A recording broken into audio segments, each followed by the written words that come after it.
Hello everyone! So again, this is Miss Say Caranza, licensed real estate broker based in Cavite. And right now, I would like to announce to everyone po, sa lahat ng naubusan ng mga ready for occupancy na townhomes dito sa amin sa Estancia Enclaves, na may nag-iisa pa po na available.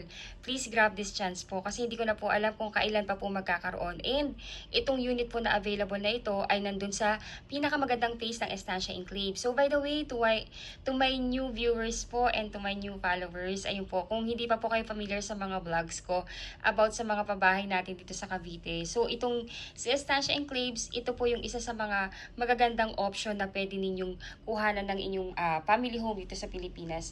Number one, si Estancia Enclaves is only located po along highway ng Antero Soriano Road. So specifically, ang address po nito is located in Barangay Halayhay, Tansa, Cavite. Along highway lang po ito ng Antero Soriano Road, which is ito yung main highway ng Tansa na nagko-connect going Centennial Road na papuntang Cavitex, papuntang Coastal Road, Panaiya, and Pamanila po. So, ito lang po yung subdivision na yan. So, paglabas nyo ng subdivision, may mga buses na diretso going PTEX Terminal, may mga UB Express going Mall of Asia, going SM Bacoor, Pasapote Las Piñas. 24/7 po ang access dito. Kaya napakarami pong mga kababayan natin na gustong-gusto na dito bumili ng property. Kasi number one nga po, super commuter friendly. Biruin nyo po, bababa na lang po kayo ng bus or ng UB Express or ng jeep. Then, walkable na yung inyong subdivision. Dito po sa labas ng subdivision natin, may mga toda na po dyan ng tricycle. So, sabihin nyo lang yung face ninyo, pahatid kayo. Or pwede ka rin lakarin. Mga 300 to 400 meters lang po yung walk from the main highway po. So, ayun po. So, before further ado, again, I'm Miss Say Caranza. I'm the licensed real estate broker based in Cavite. Ayun po. And if you are new to my channel, please do me a big favor. Please subscribe and hit the bell button found at the lower right of this video screen. Ayun po. So, ayun. So, nasan ba yung unit na sinasabi ko? Ayun. So, ayun po. Ito yung phase ng available natin na townhome. So, nag-iisa na lang po ito ha. As in, nag-iisa na lang. Ayun. So, pakita ko yung master plan ng subdivision natin. So, ito po yung phase ng townhomes. Then, ito po kasi mga bagong phase natin. Ayan. So, kung kailangan nyo ng ready for occupancy na affordable na tipong 2.6 lang, ito na yun mismo. Complete finish with tiles na yan. 3 bedrooms, 2 toilet and bath, 1 car garage with provision for dirty kitchen and laundry area sa likod. Ayun, then 50 square meter ang lot area and 55 square meter ang floor area. So, ayan, diretso na po tayo. So, ito yung main avenue ng ating subdivision. So, diretso lang yan. Ayan po, then may mga house dito, then sa kabila, yung kabilang face. Ayan, so diretso lang po. Then may rotonda dito. Itong kabilang papunta dito is going here. And itong kabila is papunta na mismo sa phase ng ating ready for occupancy na townhomes. Actually po, itong phase na to yung pinakamaganda. Why po? Kasi tingnan nyo po, ito po yung gate ng phase. Then paglabas, ito na yung amenities. Diyan po itatayo mismo. So dito po ilalagay yung clubhouse, adult pool, kiddie pool, playground, chapel, pati po basketball court. So ayun, so malapit yung inyong mga anak kung may mga kids na kayo, and kung kayo po ay mga outdoor din po, mahilig mag-walk or mag-exercise or may mga bisita lagi, yung mga recreational activity, malapit lang din na pupuntahan ninyo. Ito lang yung amenities. So ayun po. So, ayan, diretso lang siya. That is Block 8, Lot 2. Block 8. Ayan. So, this is Block 8, Lot 2. Katabi siya ng corner lot. Nag-iisang unit na lang po yan. Ayan. So, this is Block 8, Lot 2. Ito na mismo yung unit. Ayun po. So, ayan. Ang kagandahan pa po dito, tinan nyo, 4 lang na unit na magkakatabi yan. So, maliit lang yung block. So, ayan po. Tinan nyo po. Ayan. Ito lang siya. Diretso. Ayan. So again, first reserve basis. If interested na kayong i-reserve, please let me know. My number is already posted in this video. Contact me directly. My number is already posted. You can contact me in my Philippine number, Viber, WhatsApp, and add nyo po ako sa Facebook para makilala nyo rin po ako. Ayun po, so ayun, so medyo mahaba na yung aking vlog. Yung aking isusunod na ipapakita is yung computation po ng ating unit. So, ayun po, if you are an OFW at wala sa Pilipinas at nais nang i-reserve yung inyong unit, All you need to do po is contact me now. Tapos, magtalaga lang po kayo ng inyong representative dito sa Pilipinas na siyang kakatawan sa inyo sa pag-purchase ng property nyo dito. Yung representative ninyo or SPA, siya po yung pipirma in behalf po ninyo sa pagkuha ng inyong bahay. So, ayun po, dapat po ang SPA ninyo is immediate family member like asawa, kapatid, anak, magulang, pinsan, in-laws, as long as immediate family members or second degree ng inyong family. Basta makikita yung ipilido, ika-ipilido nyo po, or ng inyong spouse. Ayun.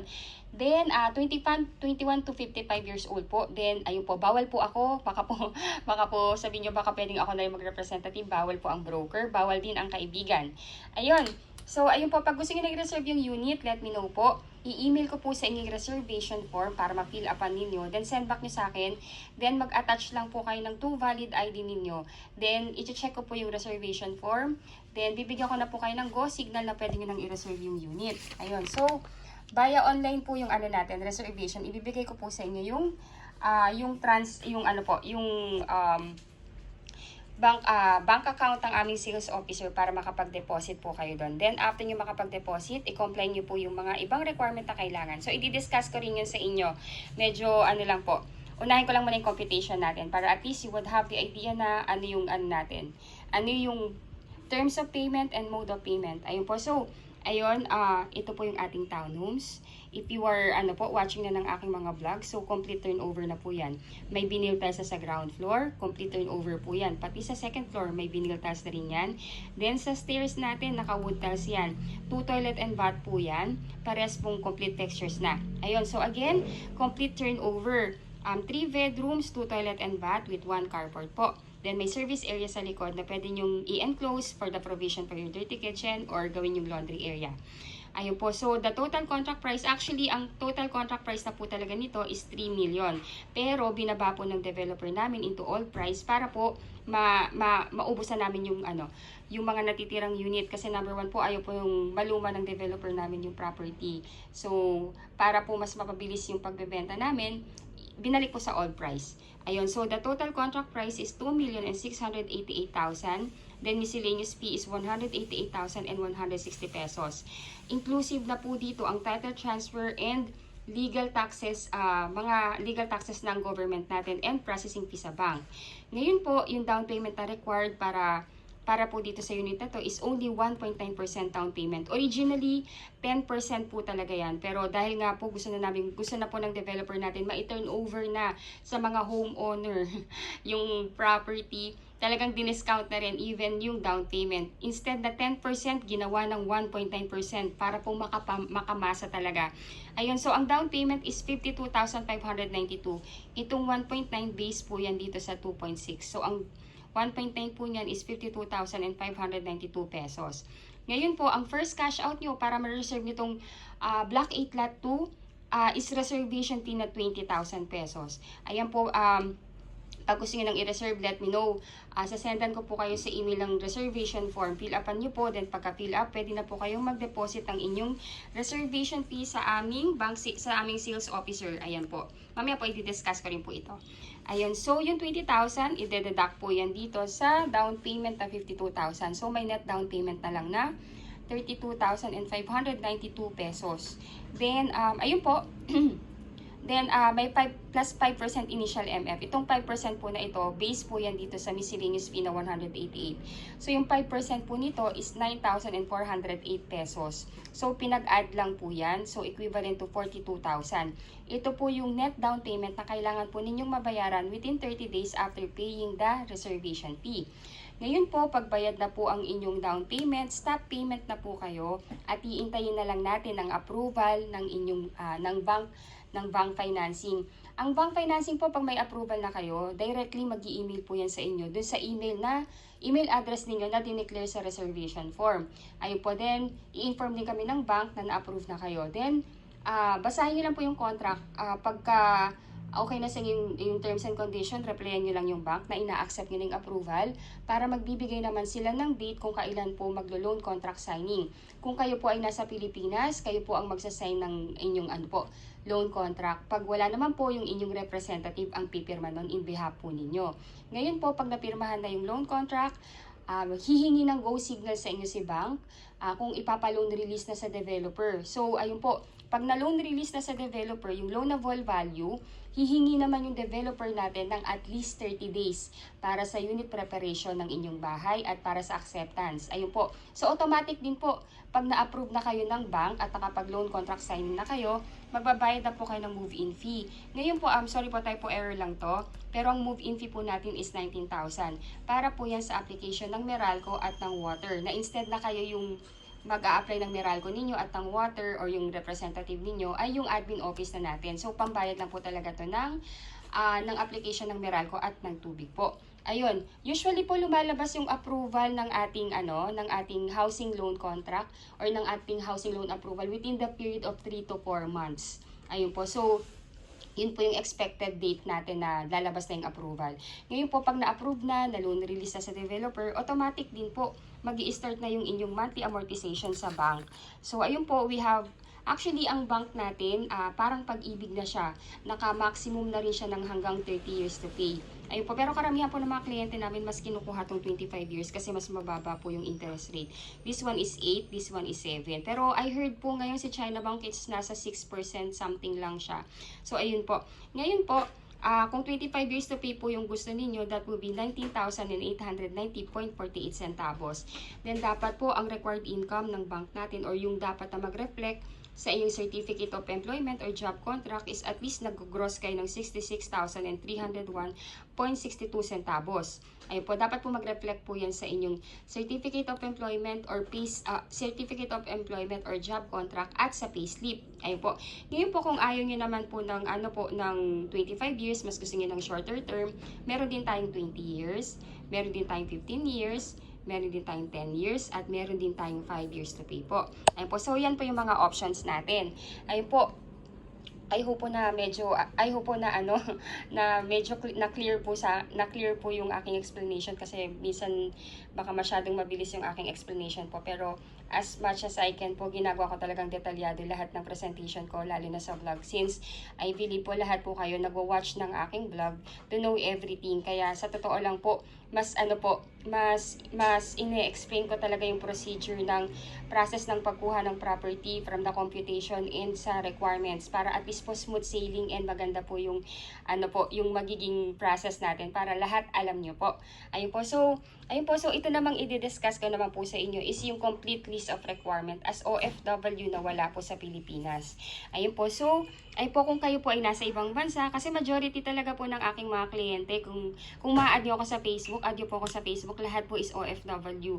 OFW, citizen na doon, dual citizen, or ayun po, majority of you po talaga is nasa ibang bansa. Kaya as much as possible, I want to be helpful po talaga sa inyo.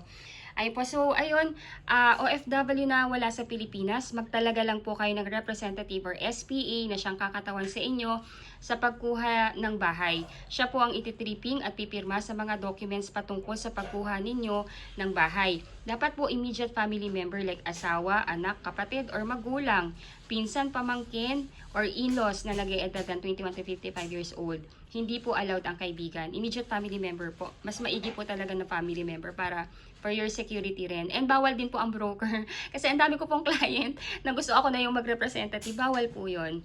Ayun po. So, number 1, 2 valid ID with 3 specimen signature, husband and wife if married. Number 2, marriage certificate if married, birth certificate, plus Senomar if single.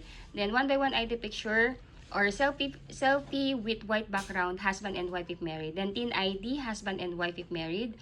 Latest job contract or latest certificate of employment with compensation, then latest 3 months payslip. Tapos po kung dyan na kayo nakatira sa ibang bansa, I mean dual citizen or residence na dyan, at least mag-provide po kayo ng visa or permanent residence ID or oath of allegiance or any proof of dual citizenship or any that is applicable po. Then number 8, latest arrival and departure stamp sa passport, then SPA form. Ayun po yung SPA form, magagaling po yan sa amin. I-email ko na rin po yan kasabay ng reservation form sa inyo para ma-fill upan ninyo. Then dalhin nyo lang po yan sa Philippine Embassy sa bansang pinag-workan yun ngayon and pa-consularize nyo. Pag napakonsul nyo na po, yung mismong document na yun, ipapadala nyo po yan sa representative ninyo para mapirmahan din niya. Then pag napirmahan na po niya, pwede na po niya yung dalhin sa head office namin sa Ortigas or pwede rin sa Tansa site office office namin, or kung busy po yung inyong representative, pwede naman natin yung ipa-LBC na lang or ipa-Lala Move. Ayun po, kung busy lang po. Then, requirements naman po ng inyong magiging representative or SPA dito sa Pilipinas. Kailangan po yung kanyang 2 valid ID with 3 specimen signature. Then, Number 2, latest POV or proof of billing like Meralco or water or internet bill na nakapangalan sa inyo or sa representative ninyo. Pero kung nagre-rent lang po siya or halimbawa nakatira po sa parent or relative, yung may-ari po ng proof of billing, gagawa lang po siya ng letter na nagsa-certify na doon nakatira yung inyong SPA, na nagsasabi na yun nga po na kung ilang taon na siya nakatira doon and yung address na indicated sa POB. Then lagyan po niya ng signature niya, then mag-attach lang po ng 2 IDs with 3 specimen signature, then okay na po yun. Pero kung halimbawa po, kung yung may-ari ng proof of billing is sumakabilang buhay na, pwede pong mag-attach na lang ng barangay certificate kasama yung POB. Ayun po. Ngayon po, kung maalala nyo po, di ba po, first cash out is reservation fee na 20,000. Then within 30 days, dapat mabayaran tong 42,000. Ngayon po, kung ipapadala nyo na po ito sa inyong magiging representative, tong 42,000 cash, advise nyo po yung representative ninyo na pumunta in any bank of choice. Any bank of choice po, pwede siyang pumunta doon. Or kung saan po siya bank depositor, dalhin niya po tong 42,000 and pumunta siya sa customer service ng bank niya. Or lumapit siya sa guard, sasabihin niya po sa guard na gusto niyang ipa-convert yung cash niya into manager's check. Ayun po, ang mode of payment natin ng down payment is manager's check. Ayun po, so ayan po, manager's check, ang pay to order is Remolan Lands Inc. Bali, dalawang klaseng manager's check yung hihingin niya or ire-request niya sa bank na pagre-request na pagpapakonvertan niya ng cash into manager's check. Yung first MC or first manager's check, dapat po ang amount na nakalagay is 32,592. Yan po yung sa net down payment. Then yung second na na manager's checks, ang ipapalagay naman po niya is 9,408. Yan po yung sa initial MF po. Ayan po. Ngayon po, again po, ang ipapasulat sa cheque or sa manager's check na galing sa bangko ay pay to order to Remolan Lands Inc. Yan po yung developer natin. Ayan po. So, para may security rin kayo na alam ninyo na yung perang pinadala ninyo ay mapupunta sa developer natin. And para rin po kasi yan sa good credit standing po ninyo. Ayun po, Remolan Lands Inc. po. Ito po yung pangalan ng developer natin. By the way po, si Remolan Lands Inc. siya po yung may-ari din ng Revisco at ng AUB Bank. Ayun po. So, just to name a few of the businesses ng ating developer. Ayun po. So, kung gusto niyo na pong mag-reserve, number 1 po, again, i-contact niyo po ako para masendan ko po kayo ng email sa email ninyo ng reservation form. And pagka nakapag-fill up na kayo ng form, pwede na kayong mag-reserve. Ito po yung bank account ng aming sales officer kay Ma'am Denise Ratak. Ngayon po, pag nakapag-transfer na po kayo ng inyong reservation fee, kindly screenshot po yung inyong proof of payment para po maibigay ko rin kay Ma'am Denise at mabigyan po tayo ng resibo. Ayun po. Thank you so much for watching. I hope po nakakatulong po ako sa inyo sa kaliwanagan sa pagkuha ng inyong property dito sa Pilipinas. Again, this is only 1 unit left. Block 8, Lot 2. Ayun po. So, ayun. Again, if you are new to my channel, please do me a big favor po. Please subscribe and hit the bell button found at the lower right of this video screen. Thank you so much for watching and bless you all po. Bye!